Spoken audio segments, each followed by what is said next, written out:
अब थोड़ी ही देर बाद डोनाल्ड ट्रंप इस हमले को लेकर पूरी जानकारी राष्ट्र के नाम संबोधन भी करने जा रहे हैं, लेकिन इस हमले से जुड़ी हुई जो जानकारी निकलकर सामने आ रही है वो आप तक हम पहुंचा रहे हैं कि हिंद महासागर में गुआम एयरबेस में तैनाती की गई थी।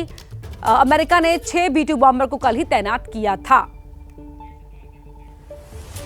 और के सिन्हा सर, हम लगातार यहाँ पर जिस तरह से बात कर रहे हैं और आपने कहा कि बेवकूफ़ी होगी अगर ईरान रिटेलिएट करता है, लेकिन वो पहले ही लगातार सरेंडर ना करने की बात कर रहा था। दूसरी बात, 21 अरब जो मुस्लिम कंट्रीज हैं उन्होंने अपना समर्थन दिया था ईरान को। अब आपको क्या लगता है कि उनकी तरफ से क्या रिएक्शन होगा और क्या जो ये हमला अमेरिका की ओर से किया गया है ये अंतर्राष्ट्रीय युद्ध कानून का उल्लंघन नहीं है? देखिए, जो आप ये कहती हैं कि अंतर्राष्ट्रीय नियमों का उल्लंघन है, तो उल्लंघन तो आज 7 अक्टूबर 2023 को जब ईरान ने अपने एक्सेस ऑफ एविल पावर्स के साथ जो एक्सेस ऑफ रेजिस्टेंस की बात करता है, वो वहाँ पर कत्ले गारत करवाई थी हमास के थ्रू, तो वो तो सबसे बड़ी चीज़ है। वहाँ से जंग शुरू हुई है, ये जंग 13 तारीख को नहीं शुरू हुई है। तो अभी उसका लास्ट पड़ाव जो था वह ईरान का है, और ईरान यदि न्यूक्लियर हो जाता है किसी भी तरीके से, जो अभी की पावर है, जो अभी की वहाँ सत्ता है, मुल्लाशाही है, यदि उसमें वो जुड़ जाता है, खास करके उनकी सोच तो ये है कि ये पूरी दुनिया में ही हम राज करें, केवल वेस्ट एशिया में ही नहीं, तो ये एक बहुत बड़ा खतरा है। ये सही बात है, क्योंकि आप भले ही न्यूक्लियर हो, न्यूक्लियर नॉर्थ ईस्ट न्यूक्लियर है, including Israel is nuclear, but they are responsible country. आपके लीडरशिप यदि कहें कि हमें जीने का अधिकार है, दुनिया को नहीं है, तो पूरी दुनिया की पावर लगनी चाहिए उसको रोकने के लिए, नहीं तो दुनिया को ही खत्म कर देंगे। इस तरह से जो इररिस्पॉन्सिबल पावर्स होते हैं, और ईरान ने दिखाया है, जबकि उसके अंदर में बहुत पहले जब ये आए थे 79 के बाद, काफ़ी लंबे समय तक इनकी टॉलरेट किया है लोगों को। आपने इस्लामिक देशों की बात की, जो उनके सम्मेलन हुई थी और अध्यक्षता था टर्की का, उन्होंने उसमें से 21 देश, वो जमा खर्च है, वो जवानी जमा खर्च हो पूरे अरब वर्ल्ड में, पूरे वेस्ट एशिया में कोई भी ईरान के साथ नहीं। उनको बड़ी खुशी होगी आज कि अमेरिका ने या लोगों ने, इजराइल ने इतना बड़ा काम किया है, क्योंकि वो सबके लिए खतरा था, सबके लिए खतरा है।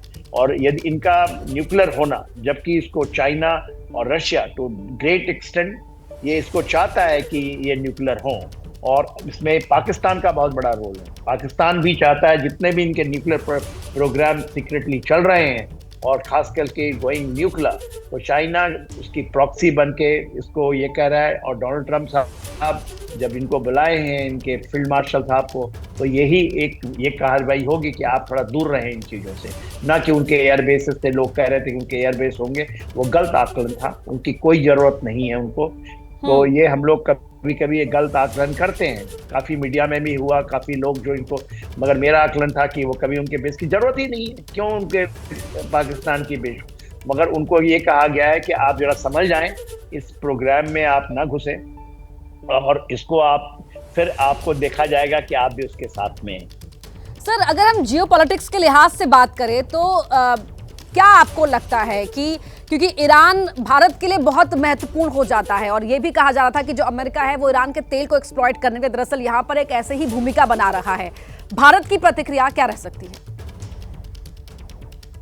देखिए, ये हमारा सही बात है, हमारा सबसे बड़ा तेल का जो हम आयात करते थे वो ईरान से होता था, मगर वो 2016 के पहले की बात है, और 2020 के आसपास, और यही डोनाल्ड ट्रंप साहब के 19 के समय पहली बार हमने उनसे बंद कर दिया, क्योंकि हमारी तकरीबन उस समय सबसे ह्यूज रिक्वायरमेंट वो 70% से ऊपर था, वहाँ से आता था। मगर आज के दिन में एक बूंद भी नहीं आता है। हमारा उनके साथ बहुत अच्छा एक स्ट्रैटेजिकल और जियोपॉलिटिकल जो ये होता है, जो खास करके चाबहार को लेकर के, ईरान की सत्ता के साथ तो हम हैं, मगर सरकार को तो नहीं कहना चाहिए, diplomatically they should not come open कि मैं आपके अगेंस्ट में हूँ, मगर उनकी सोच और उनकी जो विचार है, उनका जो आचरण है, हम लोग ये तो कह ही सकते हैं ओपन कि सही क्या है, गलत क्या है।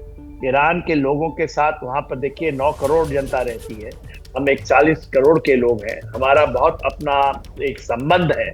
मगर आप यदि उस आड़ में गलत काम करें तो अपने घर पे भी लोग अपने बच्चे को भी नहीं बख्शते हैं। कि आप गलत रास्ते चल पड़े तो अपने बच्चे को भी नहीं बख्शा जाता है, कि भारत की संस्कृति यही कहती है।